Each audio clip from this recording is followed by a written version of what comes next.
ያው እንግዲህ እነዚህ ኮፐር አልሙኒየም ጠይቀው የመጡ ናቸው። እነዚህ ፍሪጆች ያው አሁን የውስጥ መስመሩ ተቋርጦ በውጭ መስመር የምንሰራቸው ናቸው። እነዚህ ደግሞ አር 134 የሚባሉ ጋዞች ናቸው። ያው በ3 ኪሎ የለም አዲስ አበባ እናመጣላለን እያሉ አላመጡም። እነዚህ አር 600 ጋዞች ናቸው።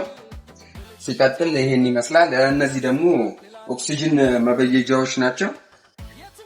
ኦክሲጅን ትበይዳለህ። እነዚህ በጣም ትሁ አድራሻችሁ ሁግና ወለዲ ከተማል ማዘጋጃ ቤት ጀርባ ደውሉልም።